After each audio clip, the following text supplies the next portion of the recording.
There is a new and completely expected development in the debt ceiling theater drama.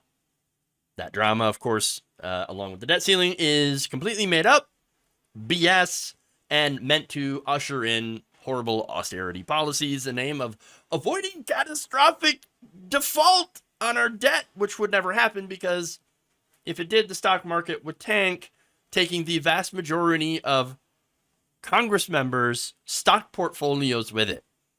Yes.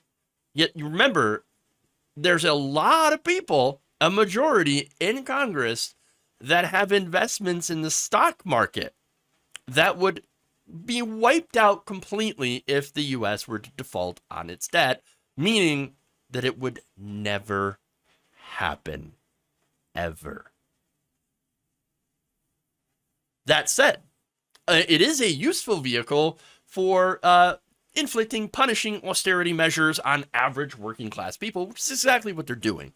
Now, over the holiday weekend, House Leader Kevin McCarthy and President Joe Biden announced a last-minute deal with each other to lift the debt ceiling for 2 years.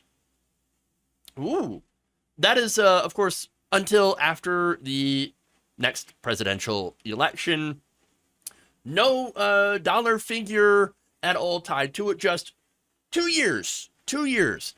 So they could do this. I mean, they don't have to do this at all. They don't have to pass debt limit increases. They could just, they don't have to do it. They could increase it forever to the end of time. The 14th Amendment, it's constitutional, says that, you should not question the debt at all. The debt that we will pay our debts. That's it. The full faith and credit of the United States. So this is just all nonsense.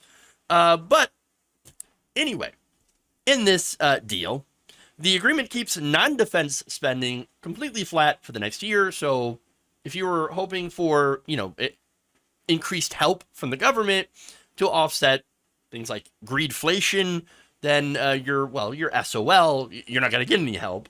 There will be a 1% rise, however, in 2025, which will not outpace inflation. Unsurprisingly, it also gives even more money to defense contractors because, of course, it does, which increases the defense budget, or offense budget, I should say, to $886 billion. While there is one good thing in here, it gives full funding for the medical care of veterans. So that's good. And by the way, it also increases it. So, hey, wonderful. Great. We shouldn't renege on that promise. And it would look really bad if a debt ceiling deal that happened right before, or I should say, right around Memorial Day, didn't include healthcare funding for our troops. Yeah. Now, the defense increases, also are happening without any tax increases. That means, well, they're going to have to start cutting in order to get, the Republicans' goals for debt reduction from other places. That means, of course, cutting social programs. So now the White House estimates that government spending would be reduced by at least $1 trillion, according to the Associated Press. Some of that spending comes from work requirements on programs. Now, I'm going to show you a video here. This is House Leader Kevin McCarthy basically explaining why they have put in work requirements for children into this bill. Take a look.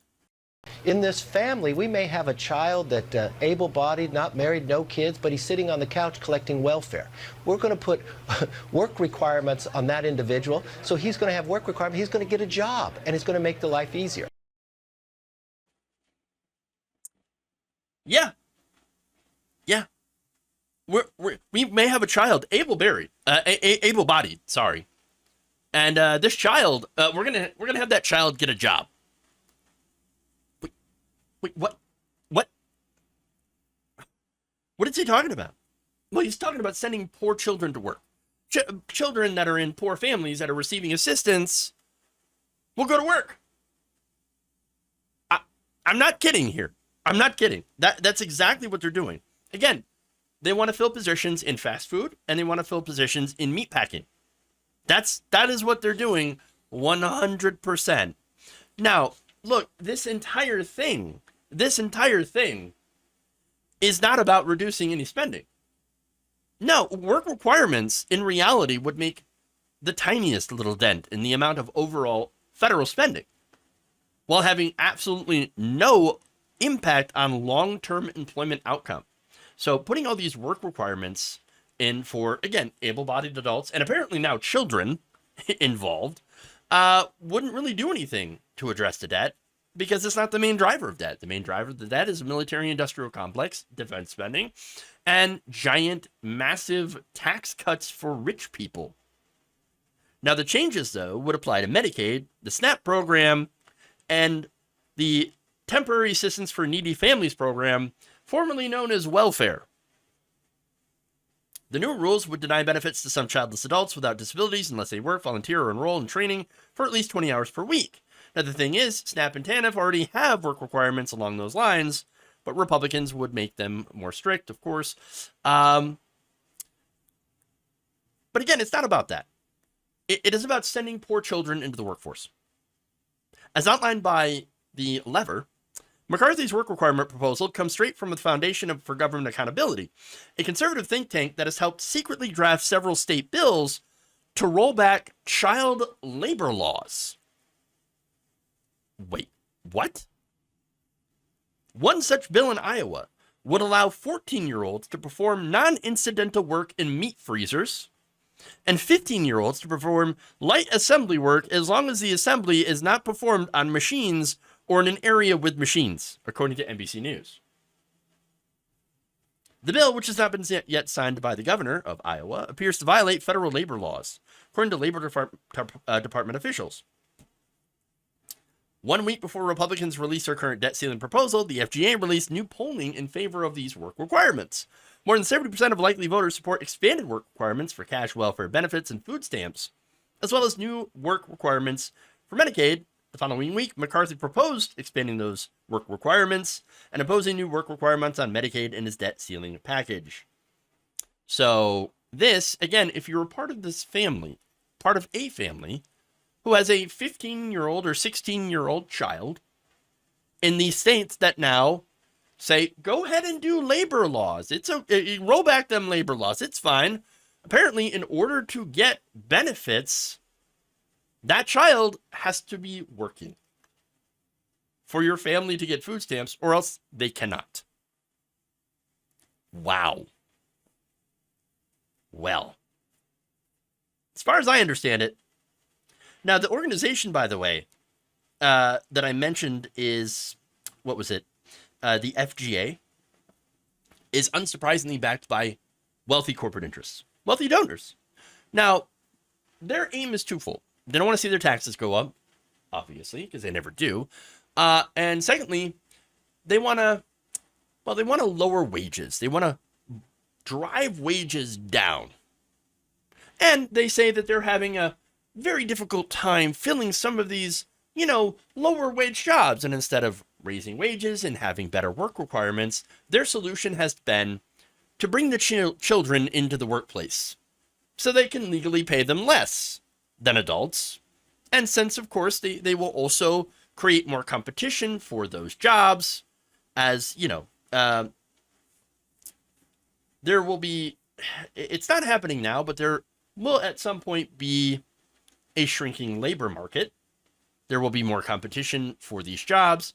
Therefore, when you have adults who are requiring at least $15 an hour in some states, and other states it takes much more just to have a baseline of living for, these living wages, right? Just to be able to afford a one-bedroom apartment, to be able to afford to feed themselves, to afford, some sort of rudimentary healthcare, maybe, or something, just to be able to afford the basics of surviving in this country, need a certain amount of money. That's why we call it a living wage. If you're having adults that require that have to compete with children who do not have to legally work for a living wage, well, Either the children are going to win out, or the adults are going to have to take a massive pay cut and get multiple jobs, which I'm pretty sure is the whole point. And pretty sure why these companies are funding these organizations that are lobbying politicians directly with bills to loosen child labor laws. That's it. So they're sending the kids to work because they will work more cheaply than adults, and it will drive wages down. And again, it will save them money in the long term. That's what it is. And it's just as horrifying as you could imagine.